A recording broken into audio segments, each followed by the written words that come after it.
आज की कहानी की ओर। बिहार का पसराहा स्टेशन।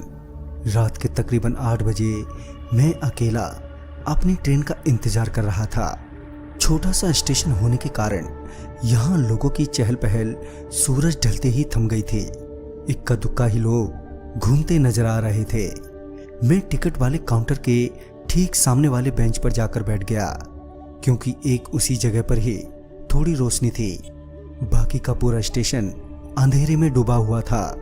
जो एक दो लोग स्टेशन पर नजर आ रहे थे, मुझे उनसे डर लग रहा था, क्योंकि मैं पहली बार ही इस छोटे से स्टेशन से ट्रेन पकड़ रहा था, वो भी अकेले। मेरी ट्रेन रात के लगभग 9 बजे की थी। मैं मन ही मन यही सोच रहा था कि कहीं ट्रेन लेट ना हो जाए। और तभी अनाउंस हुआ कि ट्रेन अपने निर्धारित समय से आधे घंटे लेट चल रही है। जब आधे घंटे इंतजार करने के बाद ट्रेन आई, तो मैं अपना सामान लिए ट्रेन में चढ़ने के लिए तैयार हो गया।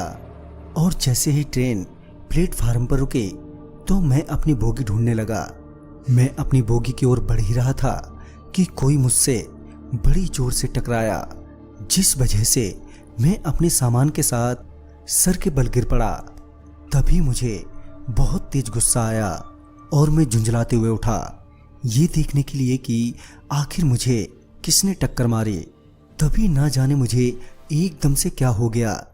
मैं एकदम से सब कुछ भूल चुका था। मुझे ये भी याद नहीं आ रहा था कि मैं स्टेशन पर कर क्या रहा हूँ और मेरे हाथों में ये सामान किसका है। अपने आप को उस सुनसान स्टेशन पर पाकर मैं बदहवास हो गया था। फिर मैं वहीं स्टेशन के बेंच पर बैठ गया और दिमाग पर जोर देने लगा कि मैं यहाँ कैसे आया और मुझे जाना कहाँ है।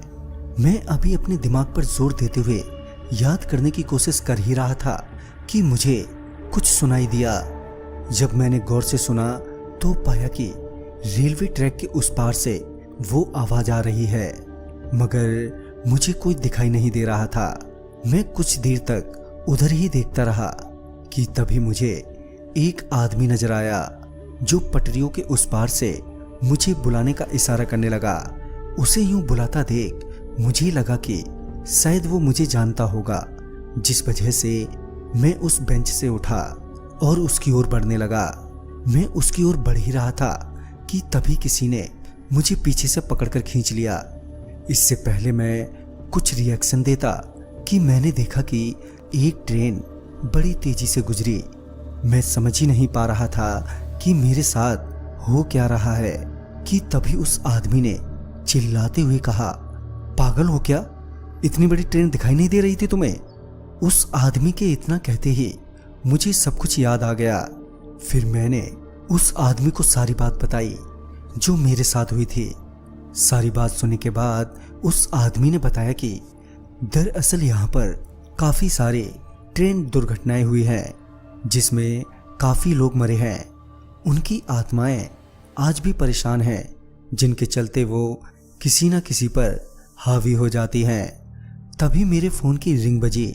मेरे पापा पूछ रहे थे कि मैं ट्रेन पर चढ़ा कि नहीं चढ़ा। पापा को ज़्यादा कुछ न बताते हुए ये कह दिया कि ट्रेन छूट गई है और मैं वापस घर लौट रहा हूँ। तो दोस्तों, इस कहानी में बस इतना ही। कहानी आपको पसंद आई हो तो लाइक शेयर करें और साथ ही हमें कमेंट बॉक्स में ज़रूर बताएं। तो मैं आपका दोस्त राजकुमार जल्द ही मिलूंगा ऐसी ही एक नई कहानी के साथ। तब तक के लिए बाय एंड टेक केयर।